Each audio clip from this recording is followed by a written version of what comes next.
Do you want to give me a quick highlight of some of the things that the software can help you with?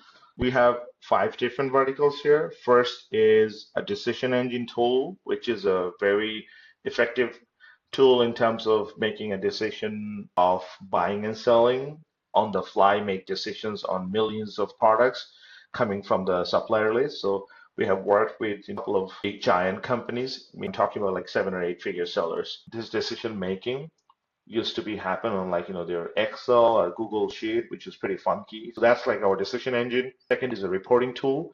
So we also have been helping the agencies like multi-client management agencies, which is super helpful for them because they don't have to go to like different SaaS software solutions like Sellerboard or somewhere else where basically they're facing the challenges of non-customization, and then it just routes through the whole system of Amazon and make sure whenever a sale is happening, you're basically picking it up naturally. So that's kind of our reporting engine. We have built a pretty robust allocator engine as well. So when I say allocator, again, goes back to the way of, maybe making the life easier on the agency business side, or maybe small sellers basically packing up part of a community leader, right? So these community leaders are pretty big and they're helping these small community of mid-market sellers. So that's where we started talking and we started helping each other mostly on the community leadership side.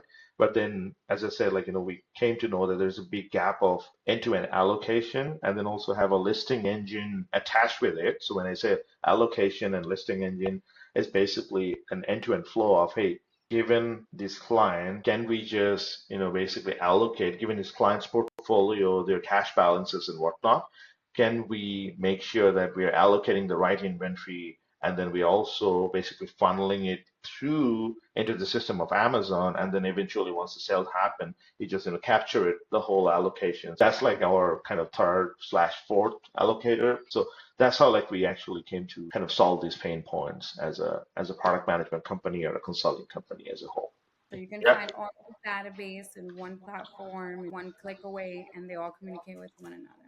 Exactly. Yeah. As I say, it's all into a single platform. So you can basically flip-flop around between different, features from here to there. And if you don't have this connectivity, it's very hard for you to operate, right? And that was one of the big major features that Can you share with us a success story of a milestone that you're particularly very proud of in the journey of your company? all of these stories where we work with, these mid-market sellers and make sure that they're getting their ROI impact. One, which was our first kind of deal when I started helping these mid-market sellers. These guys were basically they're based out of Salt Lake City and they're pretty big on kind of Amazon FBA seller. They're also private label sellers, but majority of their business coming from the FBA side of things. But I'd love to kind of mention them here because they've been building this business for like more than 20 plus years. They got stuck for the last plus minus 5 years on these, kind of small mid-market, that valley of mid-market trap, right? That, okay, we can grow from this 15, 20 million and whatnot. So when I started initially talking with them and realized that there's a very specific misalignment of how the tech infrastructures are being built or being used, and then how the day-to-day operations are using those things, right? Like the warehouse management companies, the decision makers in the company.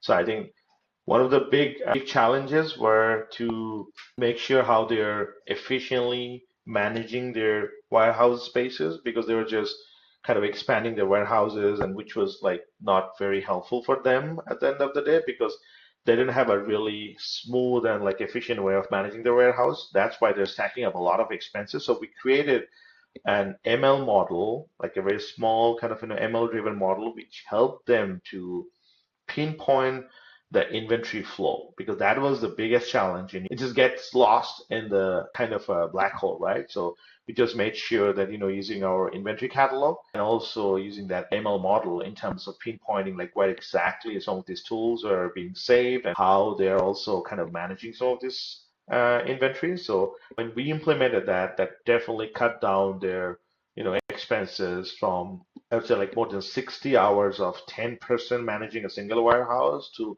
less than like even 15 hours, 15 to 20 hours, I would say, only 2 to 3 people. And that was a huge cost improvement for some of these high level decision makers in the company, and they saw the ROI impact pretty specifically, and that was one of a big success story for us. It was our first deal. We really worked hard, and then we kind of basically transitioned into a stage where they were also being benefited.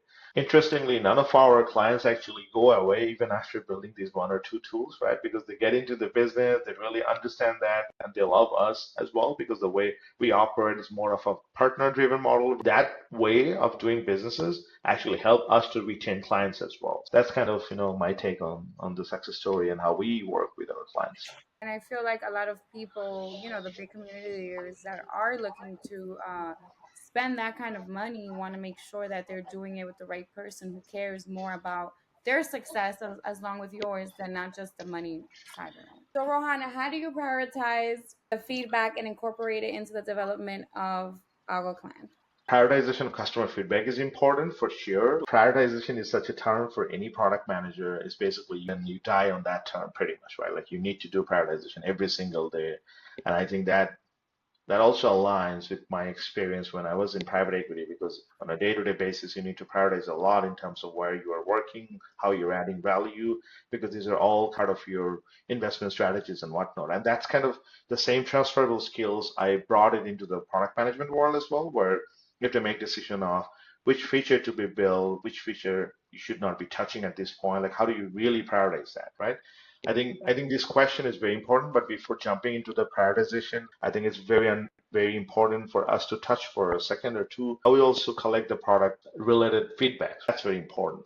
And even if we get into that part, we need to also take a step back into question. We understand that your product feedback could keep coming, right? But then when exactly and then how exactly do we really capture those, right? So I think it's very important for us to understand that we call it product discovery, right? So this discovery is basically kind of an iterative process of how we collect the feedback, right? So the discovery can keep coming from directly talking with your clients. And if you're early stage, like for example, if you don't have any product at all, right?